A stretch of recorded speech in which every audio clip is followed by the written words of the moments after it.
मैं नहीं चाहता राज्य की राजनीति में अस्थिरता आए। मित्र विपक्ष की भूमिका में लोग आपको भी देखते हैं। ये तो खेल बिगड़ रहा है, अब मैं हाथ जोड़ दूंगा। अक्सर ये सामने आता है कि हरीश रावत कहीं बीजेपी तो ज्वाइन नहीं कर लेंगे। फिर भी आप मेरा अपमान कर रहे हैं। मैंने इतना पानी कभी नहीं पिया जितना पानी आज पी दिया। मुझ पर बड़े गंभीर आरोप दिल्ली तक पहुंचाए गए थे। जो पीछे का हिस्सा है वो तो काट दिया गया और जो आगे का हिस्सा था वो किसी ने दिल्ली पहुंचा दिया। रिटायरमेंट की तरफ जा रहे हैं हरीश रावत। तो हमको बूढ़ा होता देख करके उनको किसी को ये लग रहा है यार ये बूढ़े को क्यों कंधे में रखा जाए। पार्टी की दुविधा समाप्त कर देना चाहता हूँ। हरीश रावत दुविधा नहीं। कभी कभी व्यक्ति का स्टेचर इतना पुराना हो जाता और इतना उसकी वो हो जाती है कि पार्टी के लिए ना कहना कठिन होता है। तो जब ऐसी स्थिति आ रही है कि पार्टी को दुविधा पैदा हो जाए तो व्यक्ति को स्वयं ना कह देना चाहिए। मैं पार्टी की दुविधा समाप्त करने के लिए ना कह, मैं राजनीति छोड़ दूंगा। बहुत बहुत स्वागत है सर आपका। Thank you. सर फिर से उथल पुथल है उत्तराखंड में और आप चर्चाओं में हैं। मैं चर्चाओं में इस समय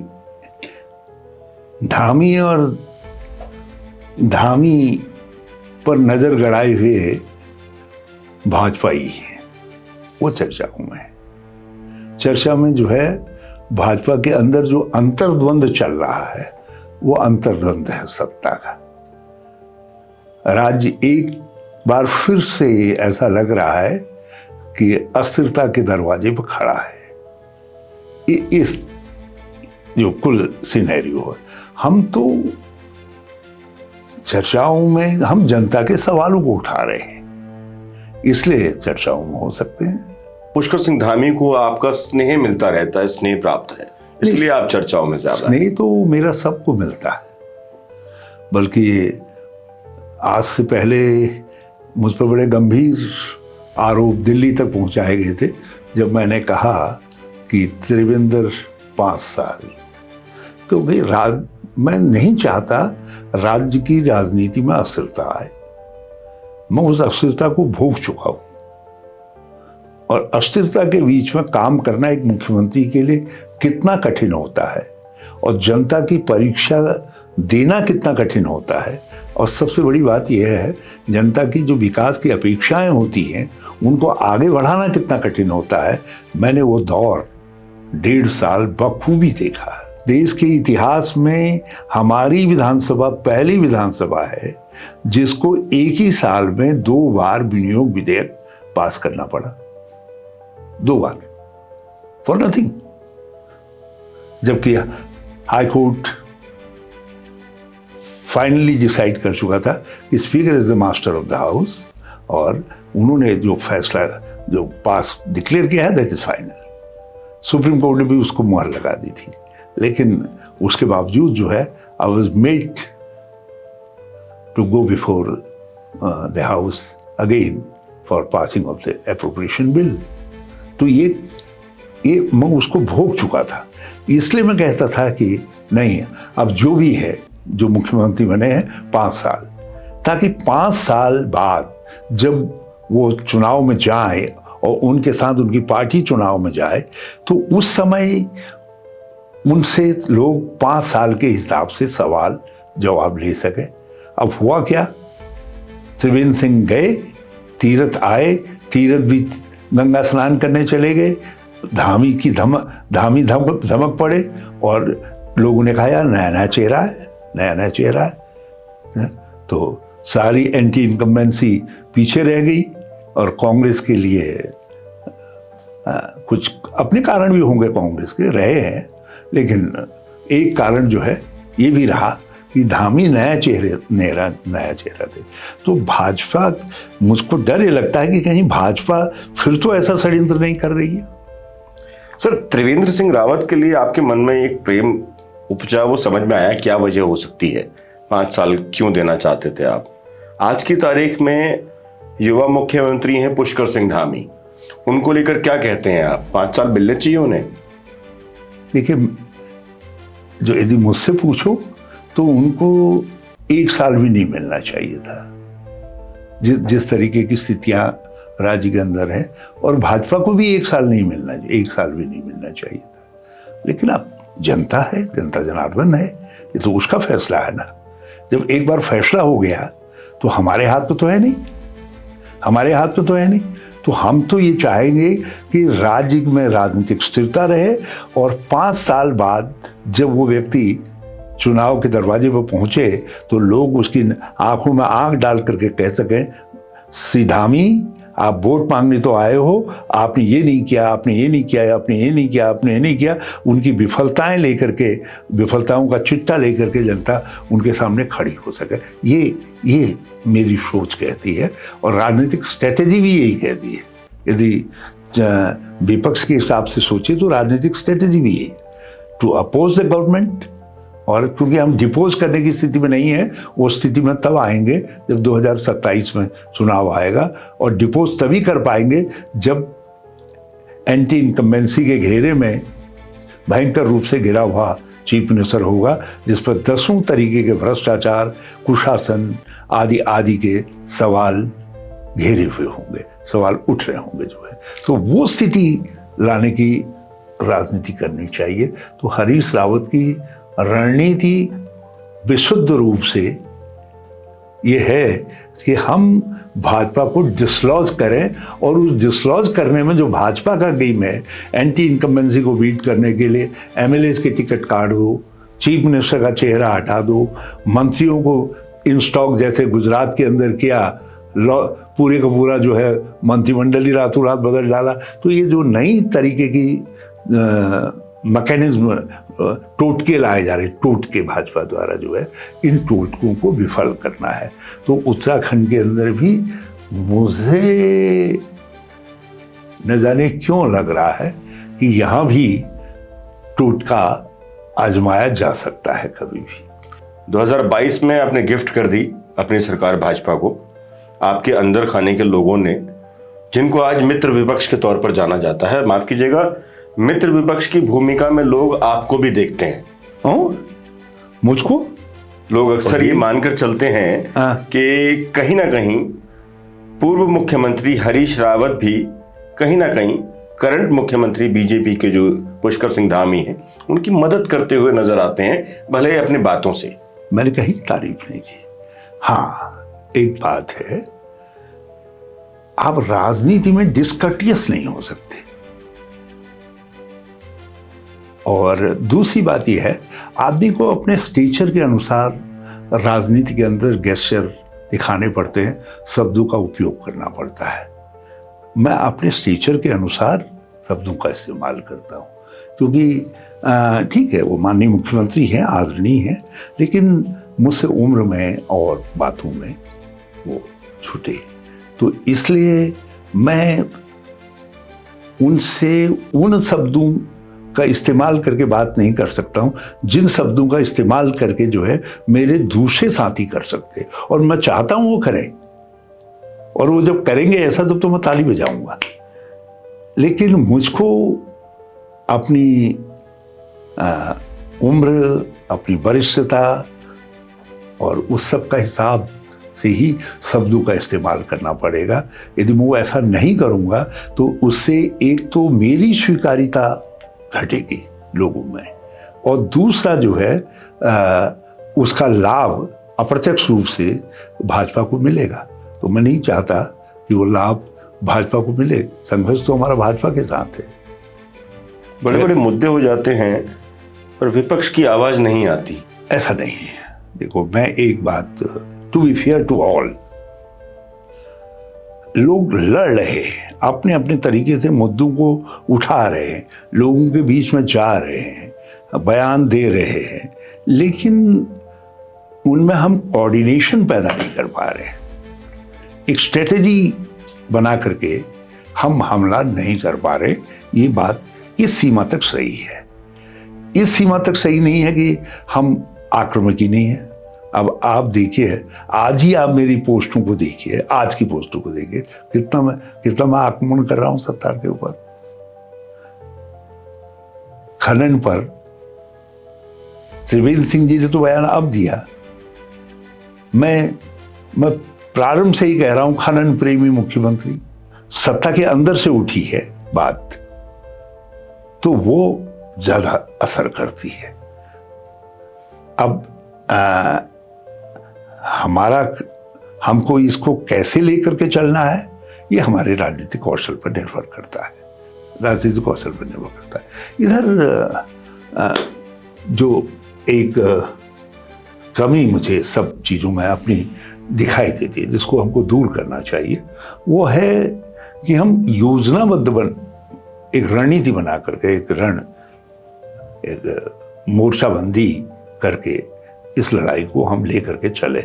और मैं समझता हूँ इधर हम ऐसा कर रहे हैं, हमारे बीच में आपस में संवाद है, हम बातचीत कर रहे हैं, और संगठनात्मक स्तर पर भी ट्रेनिंग इत्यादि के कार्यक्रम चल रहे हैं। पहले हम BLO बनाने आदि पे पहले से ध्यान नहीं देते थे, हम लास्ट मिनट जो बना दिया हो गया।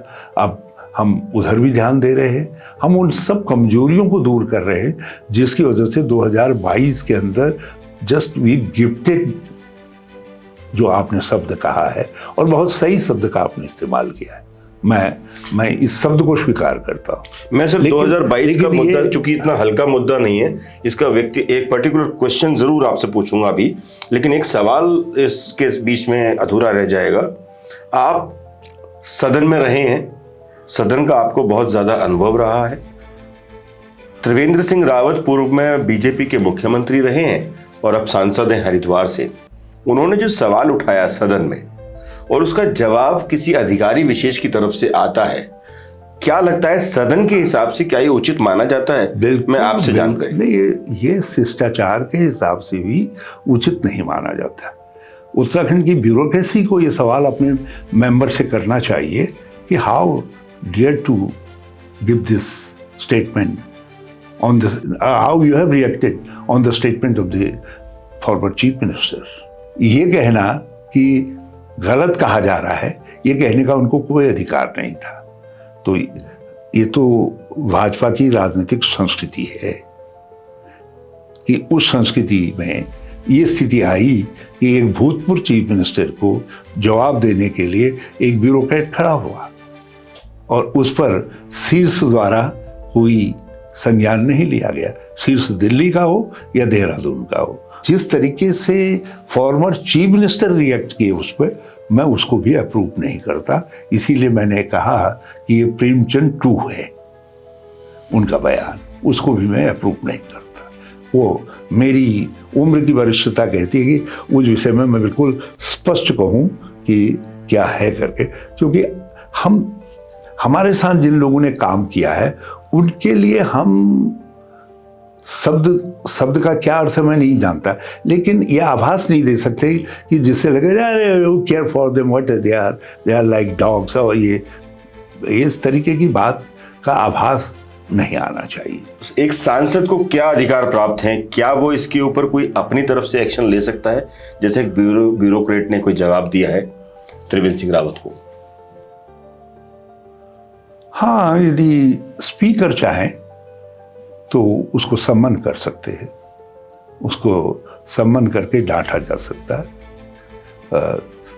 स्पीकर हाउस के कटघरे में बुला करके भी डांट सकते हैं, अपने चैम्बर में बुला करके भी डांट सकते हैं, और उसके खिलाफ विशेषाधिकार हनन का मामला भी चल सकता है, क्योंकि उन्होंने, मैं समझता हूँ कि अपनी परिधि का उल्लंघन किया है और संसद में के पटल में कही हुई बात का रिवर्टल किया है, जो और वो न्यूज़पेपर के जरिए किया है, तो वो विशेषाधिकार के हनन का मामला बनता है। त्रिवेंद्र सिंह रावत सच बोल रहे हैं क्या? आपको क्या लगता है, सच है या सिर्फ आरोप है? विपक्ष इस बात को महीनों से कह रहा है, मैं खुद कह रहा हूं इस बात को, कई बार कह चुका हूं। पर बहुत समय के बाद आपके एक बात से निकला ना, मैंने तो अपने ट्वीट में मैंने ट्वीट किया है, मैंने लिखा है सरकार शराब, बजरी, बालू, नशा और शराबखोर सरकार तेरे चारों ओर, बजरी, बालू, शराब और नशाखोर। और कम से कम 9 लाख लोगों ने उसको देखा, मेरे ट्वीट को जो है। अब ये मेरा दुर्भाग्य है या राज्य का दुर्भाग्य है कि इतने महत्वपूर्ण ट्वीट का जो है हमारा जो न्यूज़पेपर्स है वो संज्ञान नहीं ले पाए, क्योंकि शासन का कुछ अंकुश है। मैं उस अंकुश को महसूस करता हूँ। मैंने वो तीनों व्यथाएं जिससे आज उत्तराखंड जूझ रहा है, उन तीनों व्यथाओं को जो है आज से 3 महीने पहले इमेजिन, त्रिवेंद्र सिंह जी तो आज कह रहे हैं, त्रिवेंद्र सिंह जी ने भी 2 बार कहा है, मैं उनकी सराहना करता हूँ, लेकिन वो सत्ता से उठी है तो ज़्यादा चोट ठीक जगह पर पहुंची है। मेरी चोट पे तो बहाना था कि दुश्मन का तीर है करके, लेकिन अब तो अपनों का तीर है। 2 साल पहले आपने इसी स्टूडियो में बैठकर ये जरूर कहा था कि सरकार खनन प्रेमी है, बालू प्रेमी है, मुख्यमंत्री खनन प्रेमी है, बालू प्रेमी है, लेकिन लगभग 1-1.25 साल तक खनन के बारे में आपने कोई चर्चा नहीं की। अचानक आप एकदम से इस चर्चा को लेकर आए, तो क्या ये त्रिवेंद्र सिंह रावत के बाद की चर्चा शुरू हुई है या पहले से आपके मन में थोड़ा शांत क्यों थे? मैंने आपको बताया कि मेरी दिक्कत ये है कि मैं एक बात कह सकता हूं, एक संकेत में कह सकता हूं, तो उसको कैसे आगे लेकर के चलना है तो दूसरे लोगों का काम है ना, तो दूसरे लोगों का काम है। और यदि मैं कह रहा हूं बालू बाबा किसी को, तो ये कोई साधारण उपाधि नहीं है। वो बालू बाबा कौन है, इसको खोजी पत्रकारिता को भी खोजना चाहिए और इसको राजनीतिक दलों को भी खोजना चाहिए जो विपक्ष में है। सरकार के चारों तरफ वो बालू बजरी खोर और नशाखोर कौन है वो भी देखना चाहिए। आज जितना बड़ा ये अपराध हो रहा है, उतना ही बड़ा अपराध शराब में हो रहा है, उससे ज़्यादा बड़ा अपराध सूखे नशे में हो रहा है। आज हम दूसरा उड़ता पंजाब बनने जा रहे हैं, जो स्थिति आज उत्तराखंड के अंदर है। आप देहरादून देखिए कहाँ पर खड़े हैं हम, उधम सिंह नगर कहाँ पर खड़ा है, और यहाँ से ले करके ऊपर गांव तक में किस तरीके से सूखा नशा पहुंच चुका है, बड़ा चिंता का विषय है, अत्यधिक चिंता का विषय है। और उस दैट इज बैक्ड बाय शराब। दिल्ली में नारा लगता है, सारी भाजपा कहती है 1+1 सरकार जो है केजरीवाल को कहते हैं 1+1 है, और यहाँ तो 1+4 है। यहाँ तो वहाँ तो एक बोतल के पीछे एक बोतल है, यहाँ तो एक दुकान के पीछे 4 दुकान। तो वेयर इज मीडिया? कहाँ है खोजी पत्रकारिता? खोजी पत्रकारिता तो आपके सामने बैठी है सर। हम जब कहते हैं तो वो माना जाता है कि विपक्ष है। और उत्तराखंड में एक बात ये बहुत सौभाग्यजनक है कि आज भी लोग कहते हैं, अखबार के कोने में भी निकल जाएगा तो लोग कहते हैं साहब अखबार में छप गया, चाहे आपने किया हो न किया हो। एक झूठ अखबार में छपा कि मैंने मुस्लिम कहा है कि सत्ता में आएंगे मुस्लिम यूनिवर्सिटी बन जाएगी। वो अखबार किसी ने देखा नहीं, उस काल्पनिक अखबार के आधार पर किसी ने एक न्यूज़पेपर ने एक स्टोरी अपने उसमें प्लांट कर दी। मैं आज तक उसका जवाब नहीं दे पा रहा हूं। कारण यह है क्योंकि अखबार में छप गया। तो अखबार में आज नहीं, यहाँ मैं आपकी बात रोकूंगा। मैं सर आपको यहाँ रोकूंगा सर। आज ये वास्तविकता नहीं छप रही है। आज अखबार का जिक्र आप कर रहे हैं, पर आप ये बताइए कि अखबार कहाँ दोषी है? आपके खुद के नेता, पार्टी के लोग लगातार ऐसा कदम उठाते रहे, जिस मुस्लिम यूनिवर्सिटी को लेकर आप लगातार बयान देते आए हैं, आज भी उस बात का जिक्र आप कर रहे हैं। आप याद कीजिए कि जिस व्यक्ति के द्वारा यह बयान दिया गया, जिस व्यक्ति की वजह से 2022 की सरकार कांग्रेस के हाथों से आते आते फिसल गई, उसी व्यक्ति को उपाध्यक्ष बना दिया गया और उसी व्यक्ति को एक ऐसे क्षेत्र का पर्यवेक्षक बना दिया गया जिस जगह पर सबसे ज्यादा नुकसान कांग्रेस पार्टी को हो सकता था। तो इसमें मीडिया या अखबार का दोषी है? बात सही आपकी पार्टी के लोग क्यों नहीं दोषी? आपका उत्तर सही है, क्योंकि वहां से मेरी बेटी चुनाव लड़ रही थी और मैं लालकुआ में फंसा हुआ था और लोगों ने उसका फ़ायदा उठाया। और सत्यता यह है, जब मुझसे प्रेस कॉन्फ्रेंस में किसी ने पूछा था, मैंने साफ साफ कहा था कहीं कोई सवाल नहीं, किसी ने मामला नहीं उठाया, कहीं कोई ऐसी यूनिवर्सिटी नहीं बनाई जाएगी। और ये इतिहास है, एक मुस्लिम यूनिवर्सिटी बनी, एक हिंदू यूनिवर्सिटी बनी, ये इतिहास है। अब भारत में कोई धर्म के नाम पर यूनिवर्सिटी नहीं बनेगी। हाँ, university of culture, Uttarakhand culture हम उत्तराखंड में बनाएंगे, ये मैंने कहा। और मैं कहने के बाद मैं तो चला गया लाल कुआं, पता रह गया। और यहाँ पता चला जिसको मैं कह करके गया कि इसको निकालो पार्टी से, तुमने गलत कर दिया है, ये यदि पार्टी में है तो उसको निकालना चाहिए, तो उस व्यक्ति को निकालने के बजाय उसको उपाध्यक्ष बना दिया गया। लेकिन एक बात मैं और कह रहा हूं, हरीश रावत जब खंडन कर रहा है, मेरी क्रेडिबिलिटी, मेरी साख को मीडिया या उत्तराखंड एक ऐसे व्यक्ति की साख से कैसे तुलना कर सकता है जो खुद ही बेपैदी का तो लोटा है, जो व्यक्ति जो है अपनी पार्टी के प्रति पहले निर्दलीय लगने की बात करता हो, फिर एक तथाकथित पेपर पेश करता हो, जिसमें कहीं पर लिख देता है मुस्लिम यूनिवर्सिटी। कहाँ से वो बात आ गई बाहर, में तो अभी तक नहीं समझ पाया। कहीं कोई तथ्य नहीं, कहीं कोई जिक्र ही नहीं जिस चीज का जो है, लेकिन लोगों ने उसको इशू बना दिया।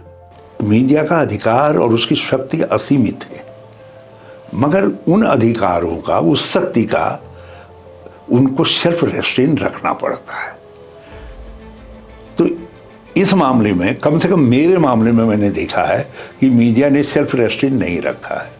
दो झूठ, और कई बार कह चुका हूं इस बात को, सफेद झूठ।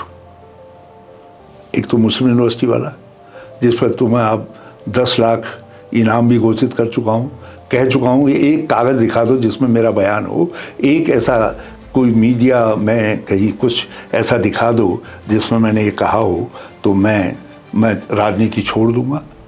कोई नहीं दिखा पा रहा है मेरा बयान, और विक्टिम में बना दिया गया। तो लेकिन उसको स्पष्ट कौन करेगा?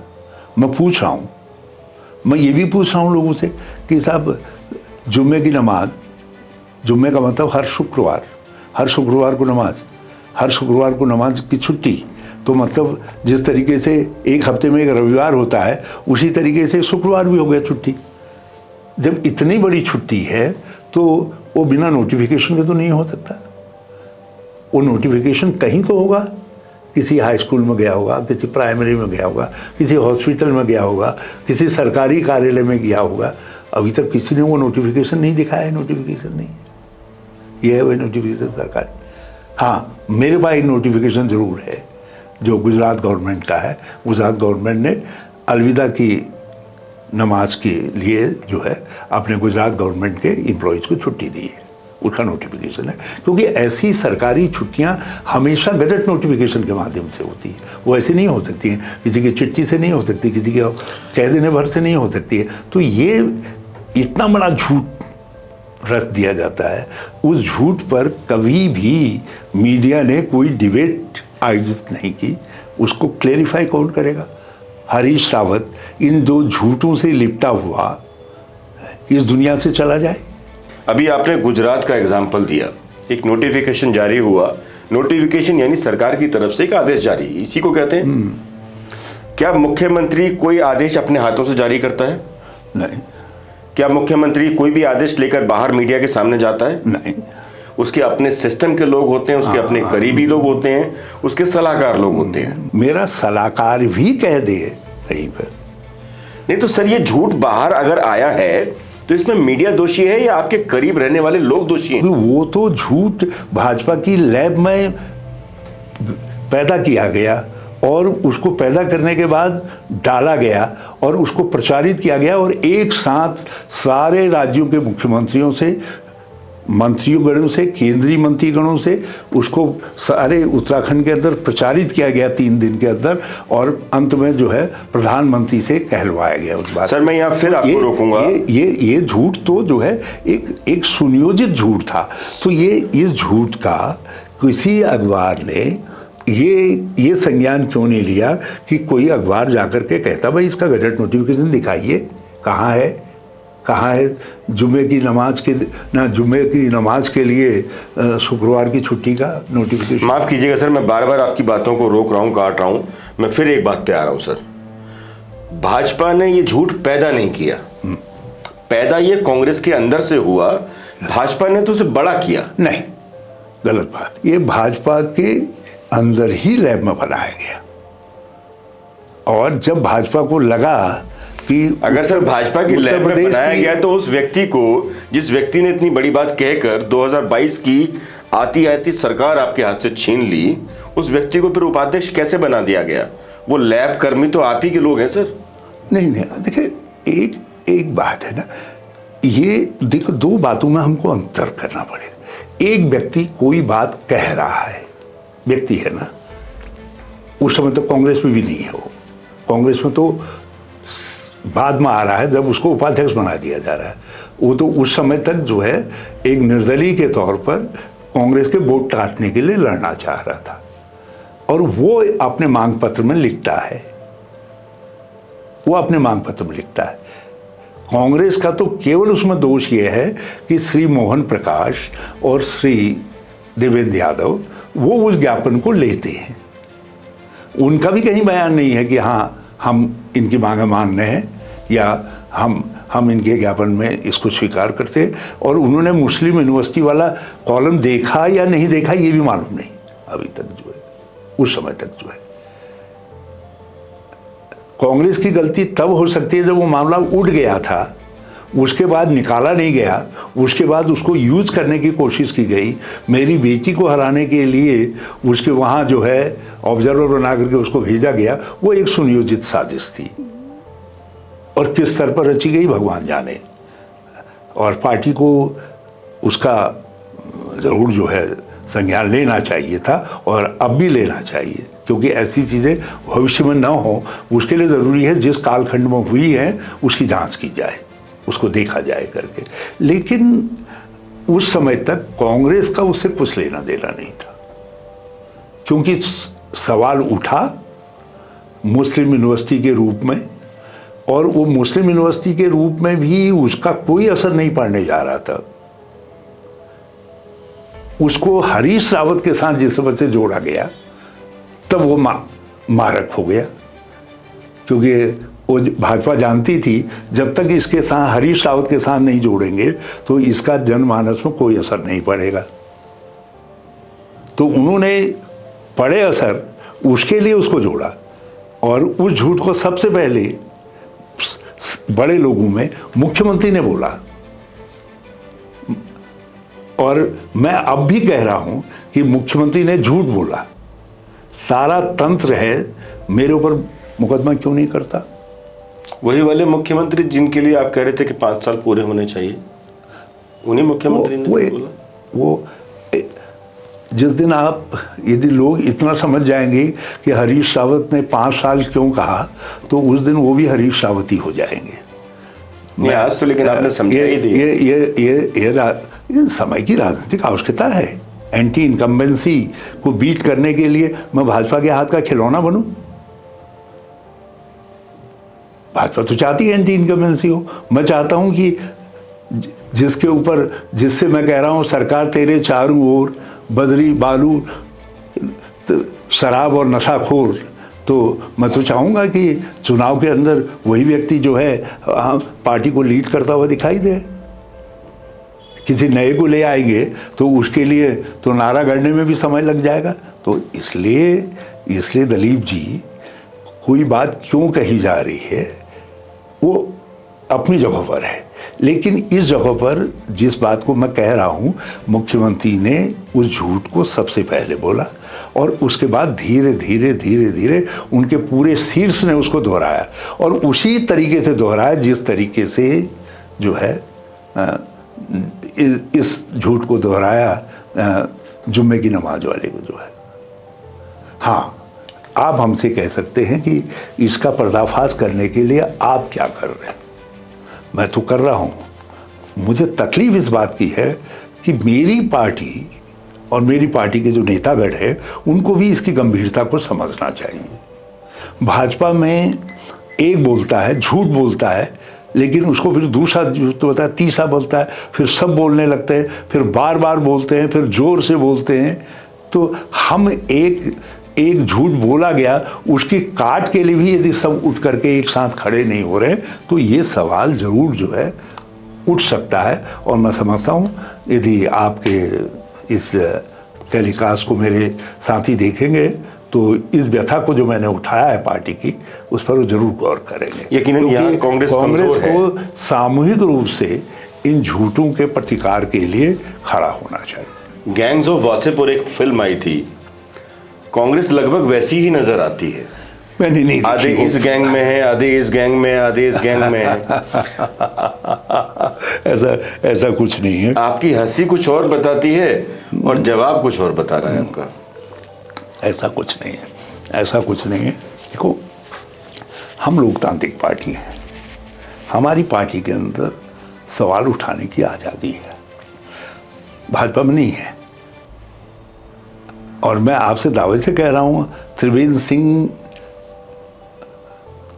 के नदी नाले गाड़ गधेरों का और पहाड़ का ये दर्द आखिरी बार फूटा है, अब आगे नहीं फूटेगा, क्योंकि ये भाजपा है।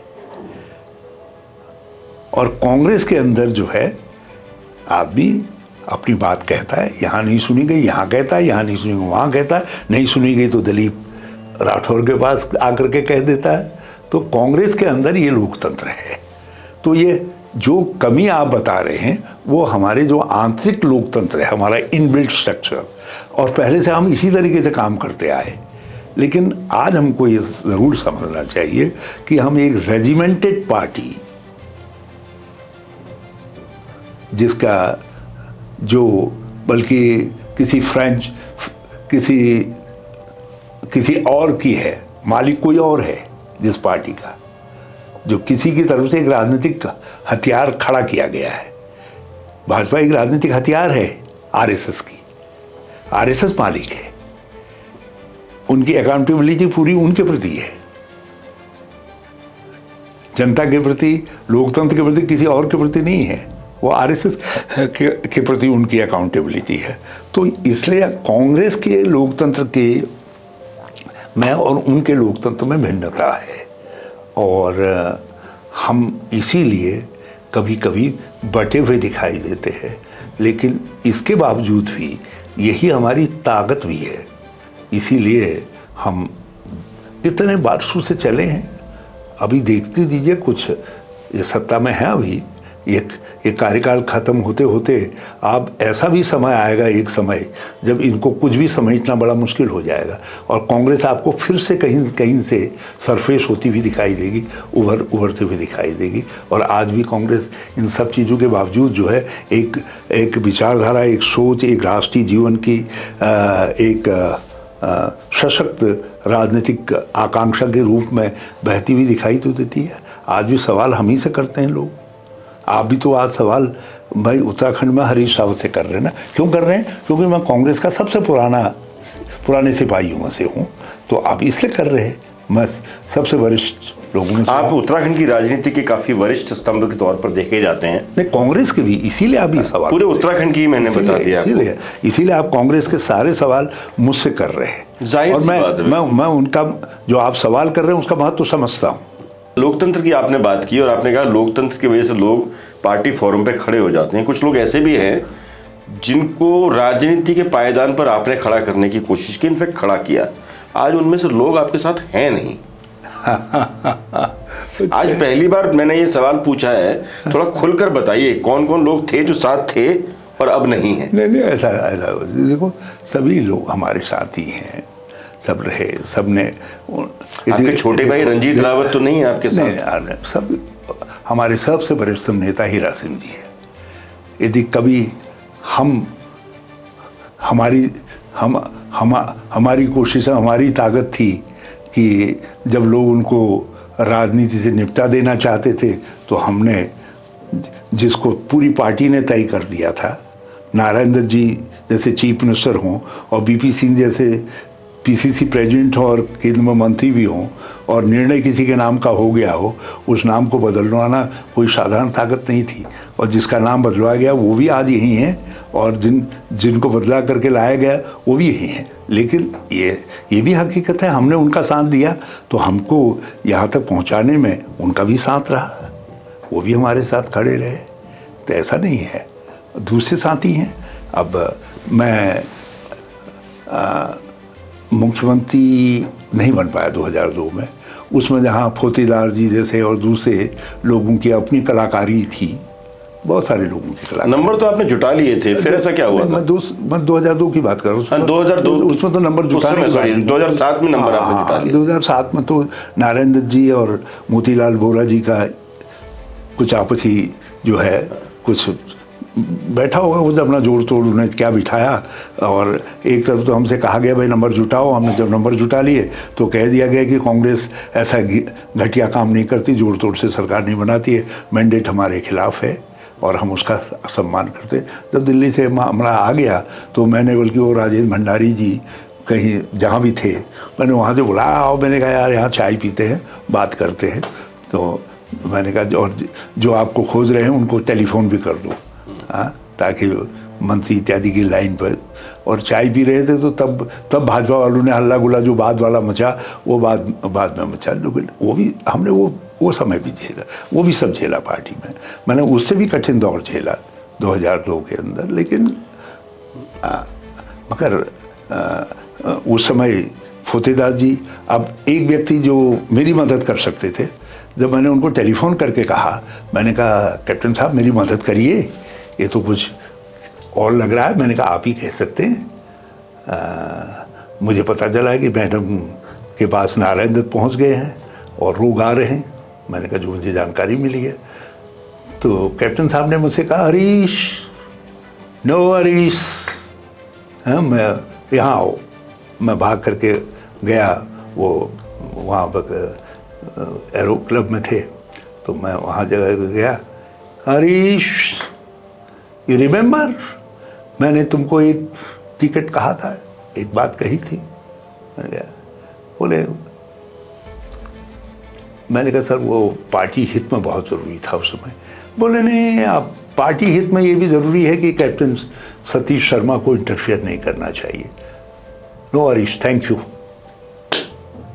और उठे और सीधे स्टेट जाकर के अपनी गाड़ी में बैठ करके चल दिए। तो ये भी झुकना पड़ता है। लेकिन मैंने जो निर्णय लिया उस समय वो पार्टी के लिए ज़रूरी था। सीटें जुटी उस निर्णय की वजह से और उसका मुझे फल भी मिला, ऐसा नहीं है। वो लोग मेरे साथ डट करके खड़े रहे। अब होता है कौन किस कालखंड में कहीं चला जाए। अब जैसे जिन लोगों की आप बात कर रहे हैं, हमारे जो इस समय चर्चा में आ जाते हैं बहुधा, जो है होता है। एक समय था, मैंने उनमें देखा पराक्रम, क्योंकि जो व्यक्ति, मैं और जैल सिंह जी 3 किलोमीटर चढ़ाई चढ़ करके आ रहे थे बरगांव से, वहाँ कभट्टा कांड हो गया था। तो हम दलित घरों में, शिल्पकारों के घरों में सहानुभूति प्रकट करने के लिए गए थे। इंदिरा जी का आदेश था, तो गृह मंत्री 3 किलोमीटर नीचे खड्ड में और वहाँ से चढ़ाई चढ़ करके ऊपर आए। जैल सिंह जी जो है, इंदिरा जी का तब प्रताप था कि भाई जाना है, गृह मंत्री हैं, आप जाइए। तो जब ऊपर आए तो सैकड़ों लोगों के साथ ये लोग भीड़ में खड़े थे। तो उन भीड़ में खड़े लोगों को 2-3 लोग उनका प्रतिनिधित्व कर रहे थे। तो मैंने देखा एक नौजवान उसमें से सबसे ज़्यादा लोगों के उसको कमांड कर रहा है। तो मैंने उसको नोट कर लिया। और जब वो सीट तो हम हार ही गए, लेकिन भविष्य के लिए मैंने उसको अपने साथ मिलाया, टिकट दिलवाया, वो किया, खड़ा किया। तो उससे पार्टी को ताकत, नाम भी, मैं नाम की कोई ज़रूरत नहीं है। नाम, अच्छा, आपके भाई समझ रहे हो, सब समझ जाते हैं उस बात को, जो है सब और लोग भी समझ जाते हैं। और लंबा दौर रहा, वहाँ से खड़ा करते करते बहुत सारे रिस्क लेने पड़ते हैं। अब अंदाज लगाइए, बूटा सिंह जी और सीताराम केसरी जी जैसे नामों से कोई लड़ करके कह सकता नहीं टिकट तो साहब इसी को मिलेगा, ये मेरा क्षेत्र है, यहाँ कोई और नाम नहीं चलेगा। हाँ? ये लड़ाई मैंने लड़ी। ये अलग बात है कि कालांतर में उसी जिसको वो टिकट दिलवाना चाह रहे थे उसी व्यक्ति के दामाद से हम वो चुनाव हार गए वहाँ, लेकिन वहाँ से निकाल करके लाए। अब हमेशा कोई व्यक्ति हमारे साथ रहेगा राजनीति के अंदर, वो नहीं होता है, कोई बात नहीं होती। अब बहुत सारे लोग हैं जिनको मैंने, एक आध लोग तो ऐसे हैं जिनको मैंने अपने बेटे को प्राथमिकता नहीं दी, जिसमें मेरे हाथ ही पे बात थी और मेरी घर की सीट थी, उस घर की सीट को दे दिया। एक बार पार्टी के लिए दे दिया मैंने, जो है यूकेडी के राष्ट्रीय जो सेंट्रल उनके जनरल सेक्रेटरी थे, उनको कांग्रेस में लाने के लिए मैंने उनको टिकट दे दिया और जिता करके लाया। दूसरी बार जब मौका लगा तब तो दूसरे को दे दिया। मैंने कहा भाई नहीं बेटा, नहीं, जो है ये बेहतर दिखाई दे रहा है, क्योंकि ये सोचने का तरीका होता है। उस समय तक हमने ये नहीं समझा था हम बूढ़े हो जाएंगे, एक दिन हमको भी इन सब की मदद की ज़रूरत पड़ेगी। अब हमको बूढ़ा होता देख करके उनको, किसी को ये लग रहा है यार ये बूढ़े को क्यों कंधे में रखा जाए, तो मैं उनसे ज़बरदस्ती तो नहीं कह सकता मुझे कंधे में रखे रहो। तो ये उनकी समझ पर निर्भर करता है कि मुझको सहारा देना है या जो है क्या करना है। नहीं, हरीश रावत की एनर्जी कहती है कि हरीश रावत बूढ़े नहीं होंगे। अच्छा, ये हरीश रावत की एनर्जी कहती है। ऐसा कुछ नहीं है। मैं ये जानना चाहता हूँ कि ये जो एनर्जी है, प्रकृति के नियम को कोई नहीं डिफा कर सकता, ये प्रकृति का सत्य है। और फिर मैं तो तीन इसी जीवन में, देखो, एक बार गर्दन तोड़वा के बैठा हूँ 2014 में, दूसरी बार जो है 19 दिन कोरोना में आईसीयू में एम्स में रहा, और वहाँ से निकल करके जैसे ही सर्वाइव ज़रा सा फिट हो रहा था तो बाजपुर में पूरी जो है एक्सीडेंट लगा बैठा।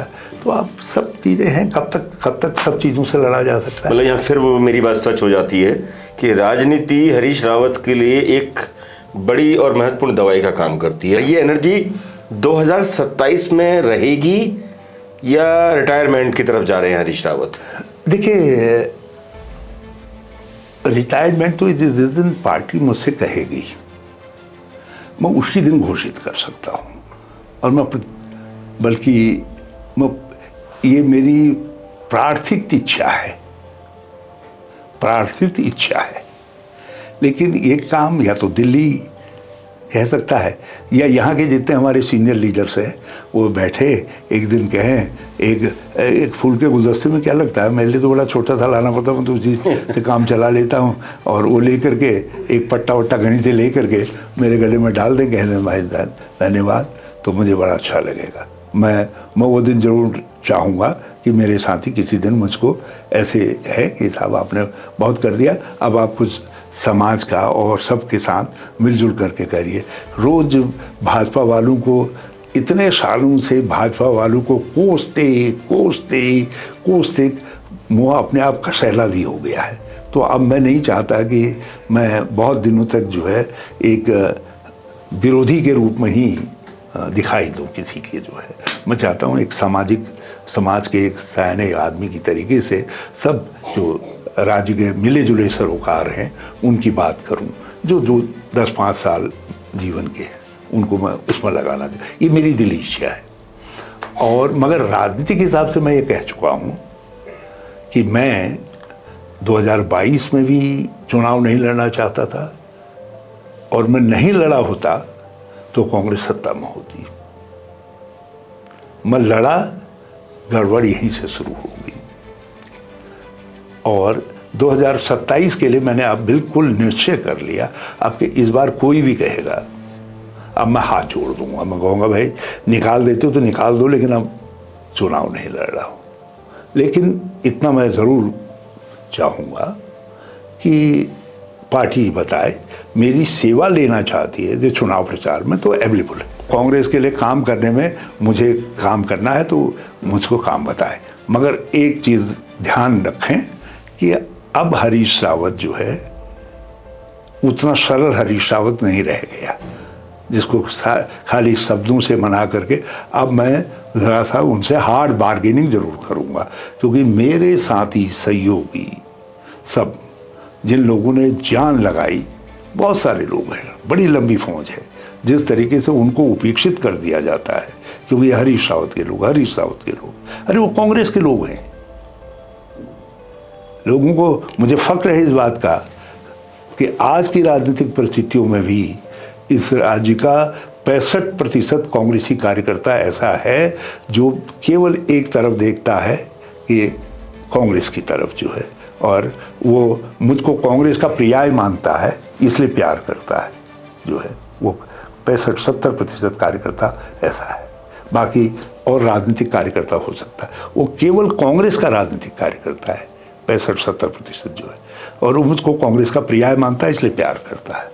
लेकिन अब मैं उसके लिए भी, ऐसे बहुत सारे लोग हैं जो लोग वक्त के मारे हुए हैं, जिनको यदि टिकट दे दिया होता तो कई लोग 2-2, 3-3 बार एमएलए हो गए होते। हाँ, मैंने कहा नहीं यार तुम रुक जाओ, इस समय समीकरण ये कह रहे हैं यहाँ से ये होना चाहिए, यहाँ से यार ब्राह्मण लाना है, यहाँ से ठाकुर लाना है, किसी को कोई कैसे ही कट गया। तो अब मैं नहीं चाहता, मैं चाहता हूँ ऐसे लोगों की भी पूछ होनी चाहिए, उनको भी उनका हक मिलना चाहिए, जो जिस लायक वो हैं उस लायक हक मिलना चाहिए। हमारे जो 4 नेतागण हैं शीर्ष, मैंने कहा भाई तुम करो, और मैं आज भी कह रहा हूँ उस बात को कि एक एक एरिया पकड़ो ना, कोई लगो, विरोध का माहौल बना हुआ है, इसमें जो निकल पड़ो, और संघर्ष के जरिए भी पार्टी बनती है और चुनाव जीते जाते हैं। तो ये संघर्ष को जोतने का समय है। और इतना याद रखें, मैं फिर इसको बार बार कह रहा हूँ, यदि पार्टी पुकारेगी तो मैं, यदि शमशान घाट की यात्रा में भी होऊंगा तो एक बार वहाँ से भी लौट करके आकर के पार्टी का झंडा थाम करके खड़ा हो जाऊंगा। अक्सर ये सामने आता है कि हरीश रावत कहीं बीजेपी तो ज्वाइन नहीं कर लेंगे। किसने? अक्सर कई बार इससे बड़ी दलीप भाई, पर इससे बड़ी मेरे लिए और कोई गाली नहीं हो सकती है। और फिर ऐसा करना होता, आप ये बताओ, हिंदुस्तान की राजनीति के शीर्ष में कौन व्यक्ति है किसी भी पार्टी के अंदर जिसको हरीश रावत नहीं जानता है, जैसे हरीश रावत की दुआ सलाम नहीं है। ये सौभाग्य है कि उत्तराखंड के लोगों ने, अल्मोड़ा के लोगों ने मुझको ऐसे समय में 3 बार सांसद बना करके भेज दिया, गांधी परिवार की, नेहरू परिवार की कृपा से बन गया, कि जिस समय सारे महत्वपूर्ण नेता देखे, अटल बिहारी वाजपेयी से लेकर के जॉर्ज फर्नांडिस से लेकर के, तो कौन कौन किन किन का नाम लूँ, क्या नाम लूँ, जो आज सब शीर्ष में है, उस समय वो बल्कि पीछे थे, वो सेकंड थर्ड उसके उस पंक्ति में खड़े थे। तो उस समय के नेतागणों से लेकर के इन सभी नेतागणों तक जो है मेरी दुआ सलाम, नमस्ते नमस्ते रही है। और वो लोग थोड़ा बहुत मुझको प्यार भी करते रहे, और मेरे बहुत सारे ऐसे मित्र हैं। लेकिन क्या यदि यही सब करना होता तो मेरे पास, तो क्या आपको मैं इसी तरीके से किराए के मकान में रहता हुआ दिखाई देता है? लोग कहते हैं बहुत संपत्ति आपके पास है, तो है ना।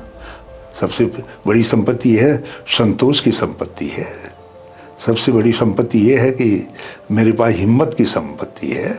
सबसे बड़ी संपत्ति ये है कि सोच और समझ की संपत्ति है। तो ये संपत्तियां जब तक मेरे साथ हैं और मेरा परिवार मेरे साथ है, मेरे दोस्त मेरे साथ हैं, तो मुझे कोई चिंता करने की ज़रूरत नहीं है, मुझे कोई चिंता करने की ज़रूरत नहीं है। लेकिन और ऐसा भी नहीं है कि नहीं होगा, जल्दी मेरे पास मकान भी हो जाएगा, ऐसा नहीं है। लेकिन मैं उस मकान नहीं है उसको मैं वो नहीं कह रहा हूँ।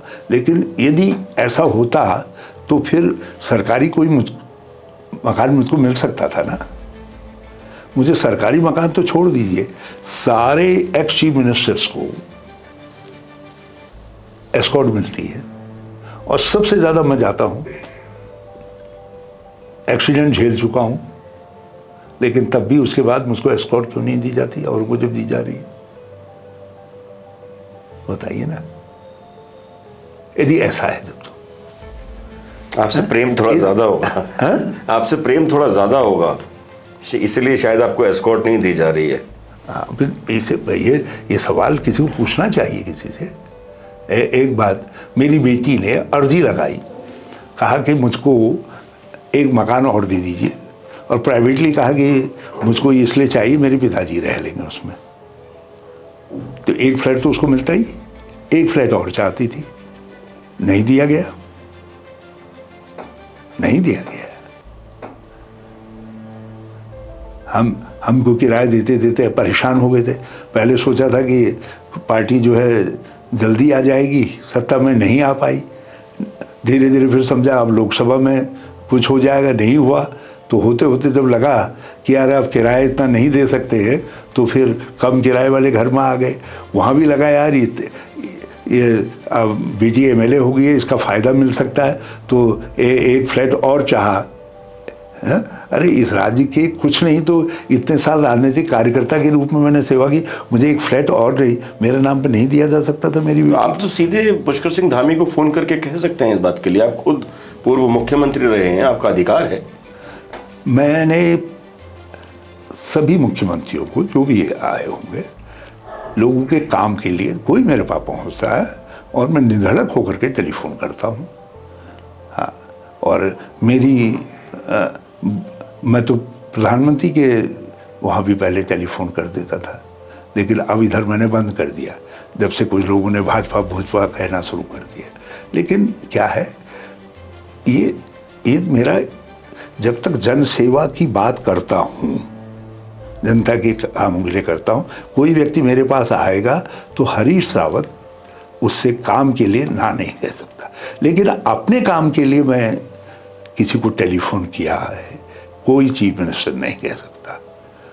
और दलीप सिंह जी, मैं शायद कुछ होंगे ऐसे, मुझसे भी साफ पाक बड़े अच्छे लोग होंगे, जिसका कोई रिश्तेदार के पास न कोई शराब का ठेका है, न कोई बालू बजरी का है, न कोई क्रैशर है, न कोई प्लॉट का अलॉटमेंट है। एक भी दिखा दीजिए मेरे कोई रिश्तेदार किसी के पास। मेरे भाई जो है, मेरे पिताजी ठेकेदारी करते थे, मेरे बूबू ठेकेदारी करते थे, मेरा भाई रजिस्टर्ड ठेकेदार हैं दोनों, पहले मेरे नाम पर था।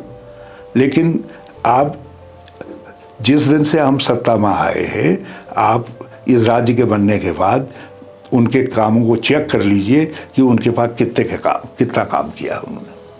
कोई ऐसा काम, क्या अपनी सरकार में भी मैं उनको कुछ सड़कें नहीं दे सकता था जिसमें वो बुलडोजर से मलबा साफ करके सड़क बनाते?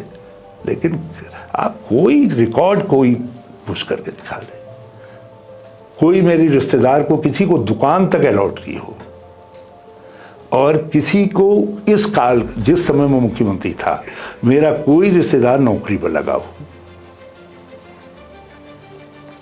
नहीं तो उपनल आदि का फायदा भी उठा सकता था। एक मैं ऑन रिकॉर्ड कह रहा हूं, जो बात कह रहा हूं, हरीश रावत के बाद कुछ हो ना हो, राजनीति का नैतिक बल है।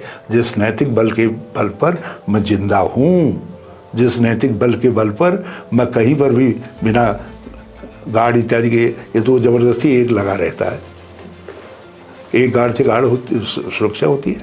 यहाँ तो ऐसे ऐसे लोगों को 4-4, 5-5 गार्ड दे रखे हैं जिन पर 3-3, 4-4 केसेज हैं, 4-4, 5-5 क्रिमिनल केसेज हैं, जिनको हाईकोर्ट कहता है कि इनको सुरक्षा गार्ड नहीं दिए जाने चाहिए करके, उनको सुरक्षा गार्ड दिए हुए हैं। लेकिन हरीश रावत को एस्कॉर्ट नहीं दी जा सकती है इस राज्य के अंदर, ऐसा नहीं है। और एक आध बार दी गई, और बता दूं आपको, एक आध बार दी गई और उसके बाद हरिद्वार में जो है डकैती बढ़ गई, तो मैं वो डकैती वाले केस में जो है मैं सरकार के खिलाफ नारे लेकर के सड़क पर निकल पड़ा, तो वो एस्कॉर्ट दूसरे दिन गायब हो गई। तो आपको नारे नहीं लगाने चाहिए थे फिर? आपको क्यों नहीं लगाने चाहिए? एस्कॉर्ट गायब हो गई आपकी? वो एस्कॉर्ट गायब हो जाने था, वो मेरी थोड़ी थी। 6-7 दिन आई है। मैंने एक दिन कहीं मैं जाम में फंस गया, मैंने उस जाम का फोटो लगा करके जो है, हाँ, वो काफी वायरल हुआ आपका, वो काफी वायरल हुआ। तो घबराई हुई सरकार ने मेरे पास दूसरे दिन एस्कॉर्ट भेज दी। उन्होंने कहा इस बवाली को निकालो यार, ये नहीं तो चू चू करता रहेगा ऐसे जो है। तो उन्होंने एस्कॉर्ट भेज दी। वो हरिद्वार में डकैती पड़ गई और मैंने उस डकैती के खिलाफ सड़क में जुलूस निकाल दिया, तो एस्कॉर्ट गायब हो गई। मैंने एक कॉन्शियस डिसीजन लिया था कि एक्स चीफ मिनिस्टर्स को ये फैसिलिटी नहीं दी जाएंगी। मेरा सवाल यह है, जब और एक्स चीफ मिनिस्टर्स को दी जा रही है तो जस्टिस डिमांड और जिस तरीके का आज ट्रैफिक कंजेशन है, जिस तरीके के रोड में सेफ्टी मेजर्स नहीं हैं, तो यदि ये राज्य की सरकार का दायित्व है, यदि ये दायित्व समझती है कि मेरे जीवन की सुरक्षा का वो होना चाहिए, तो इतना मुझको दिया जाना चाहिए था, दे देते, क्या फ़र्क पड़ रहा था, लेकिन नहीं दिया जाता है। तो जो आप कह रहे हैं मुझसे कि लोग कह रहे हैं भाजपा में जा रहे हैं करके, मैं उसका जवाब दे रहा हूँ और सारे उत्तराखंड से ललकार करके कह रहा हूँ, एक आदमी बता दो मेरे इर्द गिर्द चारों तरफ मेरे परिवार इत्यादि के अंदर जिसके पास सरकार की कोई फैसिलिटी हो। हाँ, कोई मेरे पास आता है तो मैं उसके काम के लिए जरूर कह देता हूँ चीफ मिनिस्टर्स को। आज पूरी तरह से साफ हो गया कि हरीश रावत बीजेपी में जाने का जो वो है वो सिर्फ एक झूठ है। इसको पूछ करके भी आप मेरा अपमान कर रहे हैं। ये आदमी की स्टैंडिंग होती है, साख होती है। एक न्यूज चैनल जो सबसे बड़ा न्यूज चैनल होने का दावा करता है, उसने 3 दिन राष्ट्रीय अपने उस पर जो है ये न्यूज दिखाई कि हरीश रावत भाजपा में जा रहे हैं। आगे प्रश्नवाचक चिन्ह डिम सा होता था। उनके ये दिखाने के बावजूद जो है किसी भी राष्ट्रीय चैनल ने दूसरे ने उसको पिकअप नहीं किया। जब मैंने कुछ लोगों से ऐसे ही पूछा, यार मैंने कहा तुमने मुझको इस लायक भी नहीं समझा कि उसको पिक करके यार एक आध स्टोरी बना देते मेरे लिए। बोले भाई साहब खामखा गलत सिद्ध होता, हम अपनी कलम क्यों बेचता, हमको मालूम था आप नहीं जाएंगे, हमको मालूम था। सर और लोगों को ये मालूम था हरीश रावत उस समय बीजेपी में नहीं गया जब वो चीफ मिनिस्टर बन सकता था, जब उसके घर पर प्रमोद महाजन आया था दरवाजे पे, सबको मालूम है, सारा दिल्ली का इंटायर मीडिया जानता है। हाँ, मैं उस दिन नहीं गया जब मुझको मैंने उसको वंचित होना नहीं माना। मैंने कहा मेरी लीडर का अधिकार है, लीडर ने दिया, दे देती तो ठीक था, नहीं दिया नहीं दिया।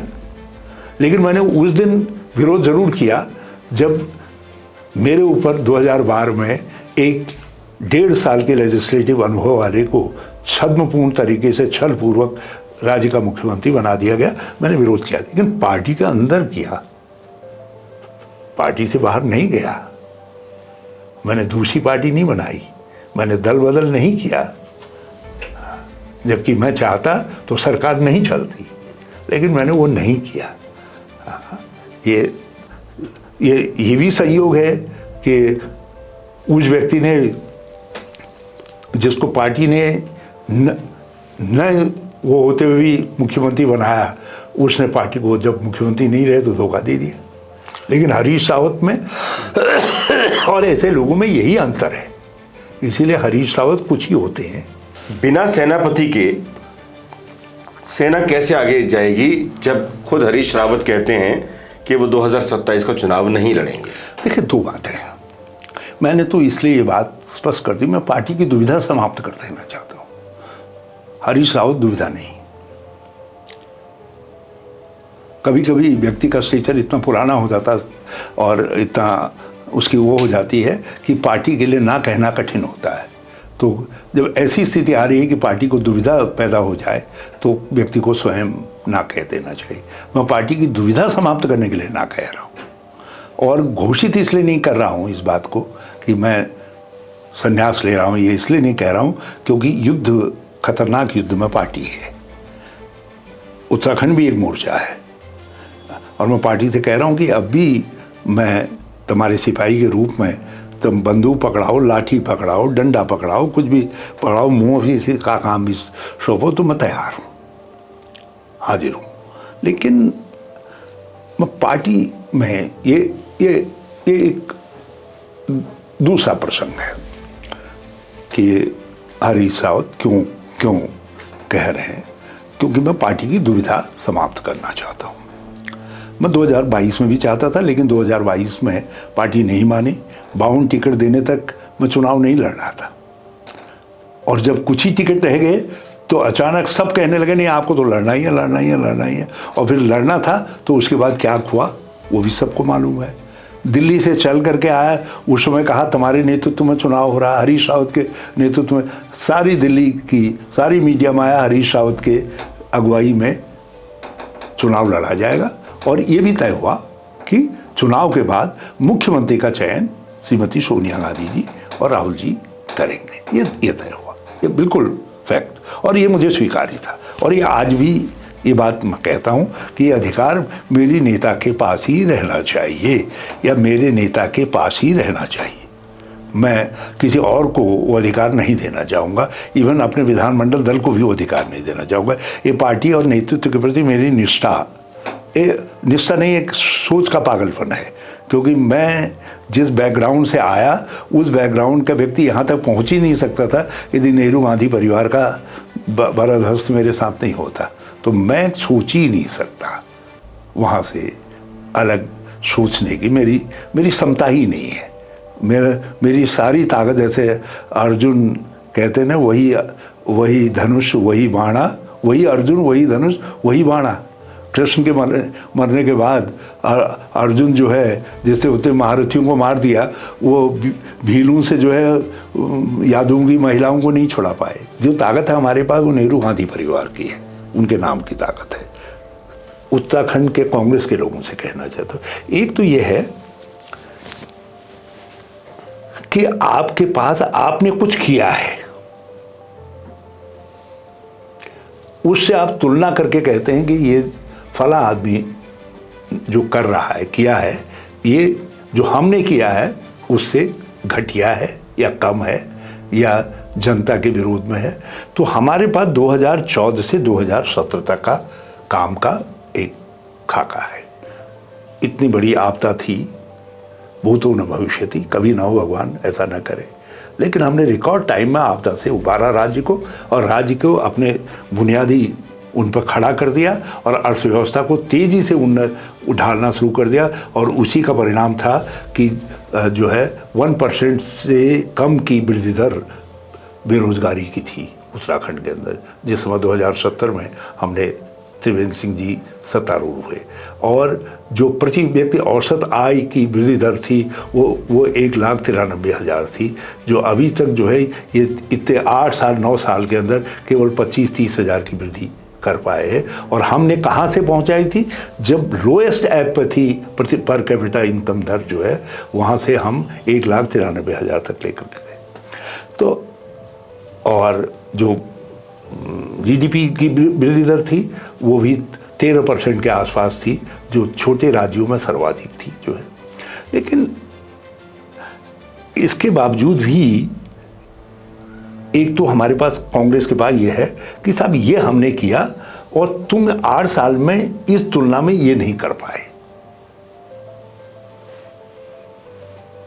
जिससे हम कटघरे में रखें बीजेपी को, बीजेपी के चीफ मिनिस्टर्स को, कहें कि भाई 8-8.5 साल में तुमने ये नहीं किया और हमने ये कर दिया था। जैसे मैं कहता हूँ कि हमने सर्वाधिक तहसीलें खोली, सर्वाधिक नगर पालिका बनाई, सर्वाधिक नगर पंचायतें बनाई, तो 8 साल में तुम भी तो बताओ। मैं देहरादून में कहता हूँ जितने भी जो है फ्लाईओवर बने, अंडरपासेस बने, वो सब हमारे समय में बने।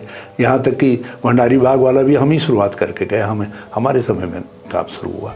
लेकिन अब मैं कहता हूँ देहरादून के अंदर जितने स्टेडियम बने, जितने पैविलियन बने, जितने जू बने, इवन जू बना, ये भी सब हमारे कार्यकाल में बना, कांग्रेस के कार्यकाल, हरीश रावत के जिस वो मुख्यमंत्री थे उस समय कांग्रेस की सरकार ने बनाया। यदि तुमको ये तुलना देनी अच्छी नहीं लग रही है कांग्रेस के लोगों को, कभी कभी कांग्रेस के लोग नम्र होते हैं, तो तुम्हारी नम्रता पर ये भार लग रहा है इस तुलना में भाजपा को खड़ा करके ये कहना कि तुमने क्या किया इतने 8 साल में, ये कहने में बिल्कुल लग रहा है। तो एक दूसरा तरीका है जो मैं इनको मैंने कहना शुरू कर दिया, जब मुझको लगा कि ये मेरे पार्टी को स्वीकार नहीं हो रहा है मेरा ये फॉर्मूला जो है, तो मैंने अब एक दूसरा फॉर्मूला कहा है। मैंने कहा इनके पैरेलल दूसरा डेवलपमेंट का नरेटिव दो उत्तराखंड के लोगों को, कि ये इन्होंने कर रहे हैं और हम ये करेंगे आएंगे। एक वैकल्पिक नैरेटिव रखो, ताकि जो है इस पार्टी से, ये पार्टी ये छद्मवेशी है, ये तो कई तरीके के छल छद्म जानती है। तो इससे जब तक आपके पास एक सुविचारित हथियार नहीं होगा, रास्ता नहीं होगा, नहीं लड़ा जा सकता। तो इसलिए मैं इनसे कह रहा हूँ उसका नैरेटिव तैयार करो, अभी से सब उस नैरेटिव को लेकर के चले, लोगों से कहें कि भाई साहब आपने इनको चुन करके रखा है, ये कर रहे हैं, हम आएंगे तो हम ये करेंगे। जैसे आपने अभी नैरेटिव सेट पानी पी लूं? हाँ प्लीज प्लीज आप ज्यादा, हाँ प्लीज प्लीज, ज्यादा घुमावदार सवाल तो नहीं घुमावदार नहीं है आपने ऐसे सवाल पूछ दिए भाई, बाप रे। ये तो मैंने इतना पानी कभी नहीं पिया जितना पानी आज पी दिया। अभी आपने एक नैरेटिव की बात की कांग्रेस को लेकर, बहुत लंबा समय हो गया लेकिन फिर भी इंपॉर्टेंट सवाल है इसलिए पूछना जरूरी है। बिना नाम लिए हुए कांग्रेस प्रदेश अध्यक्ष करण माहरा इशारा करते हैं कि हमारे कुछ बड़े नेता ऐसे बयानात दे देते हैं जिसकी वजह से पार्टी को चुनाव में या कोई भी उपचुनाव होता है उसमें नुकसान होता है और हार का सामना करना पड़ता है। इशारा आपको क्या लगता है, कहीं ना कहीं आपके कुछ बयान हैं, कुछ और नेताओं के भी बयान हैं, तो ये इशारा किसकी तरफ होगा और क्या है ये? मेरा मानना है कि पार्टी को नुकसान पहुंचाने का किसी को भी अधिकार नहीं है। यदि किसी के बयान से प्रदेश अध्यक्ष के अधिकार असीमित है, उनके अधिकारों के दायरे में प्रत्येक व्यक्ति है जो उत्तराखंड कांग्रेस का कार्यकर्ता है। मैं वर्किंग कमेटी का भी मेंबर हूं, जब तो मैं पहले जो है प्रदेश कांग्रेस कमेटी का कार्यकर्ता हूं। मेरे ऊपर अध्यक्ष का अनुशासन लगता है। यदि कोई बयान ऐसा है तो मैं इसको उनकी विनम्रता मान लेता हूं कि वो सवाल नहीं कर रहे हैं, ये नोटिस नहीं भेज रहे हैं, वो नोटिस न भेजें, लेकिन सवाल तो कर सकते हैं, पूछ तो सकते हैं। लेकिन मुझे कोई याद नहीं कि कोई ऐसा कहा गया हो। हाँ, पिछले दिनों दिल्ली में एक किसी ने मुझसे कहा, मैंने एक बयान दिया ना, एक ट्वीट में डाल दिया था, मैंने लिखा था ना उस दिन जो है उसने बड़े चौके लगाए थे, बड़े तेज खेला था रोहित शर्मा। हाँ, मैंने ट्वीट किया था कि रोहित के छक्के ज़्यादा वो हैं या जो है मोदी के, कुछ कहा था कि मोदी ज़्यादा वो लगा, कंपैरिजन किया था। हाँ किया था। और उसमें मैंने आगे ये कहा था कि रोहित जब हिट करते हैं तो ही hit for country's pride and वो जो है उसके लिए करते हैं, और मोदी जब हिट करते हैं तो वो अपोजिशन को हिट करते हैं, वो हमारे जो है जो प्लुरलिज्म है उसको हिट करते हैं, वो जो हमारी कॉन्स्टिट्यूशनल मैकेनिज्म है उसको हिट करते हैं। उसने इंडिया में ट्विटर को ट्रेंड कर दिया था। उसमें जो है जो पीछे का हिस्सा है वो तो काट दिया गया और जो आगे का हिस्सा था वो किसी ने दिल्ली पहुंचा दिया। तो दिल्ली में किसी ने मुझसे पूछ लिया, वैसे ऐसे नहीं पूछा, वो ऐसे पूछ दिया मुझसे, हरी भाई कि एक ऐसा कह रहे थे, क्या है वो, तुमने क्या कह दिया यार, ऐसा क्या हिट कर दिया, क्या हुआ। तो मैं एकदम समझ गया। तो मैं एक दिन वो दोनों लेकर के गया और ये सभी नेतागण थे, मैंने इनके सामने कहा, मैंने कहा भाई इसको देखो इसमें क्या है।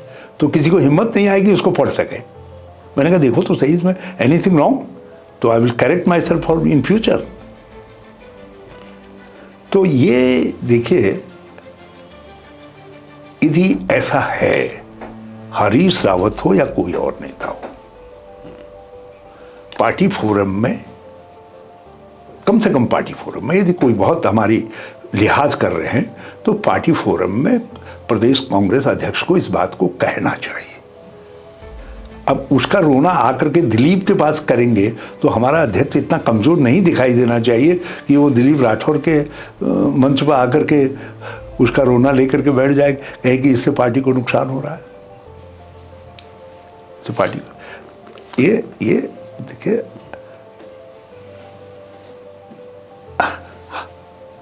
ये सब चीजें हैं, लेकिन एनीवे मैं समझता हूं मैंने आपको क्लियर कर दिया चीज को, जो मैं और लोगों से भी कह रहा हूं इस बात को। आपने आज बहुत गहनता से और बहुत सीधे तौर पे क्लियर किया है।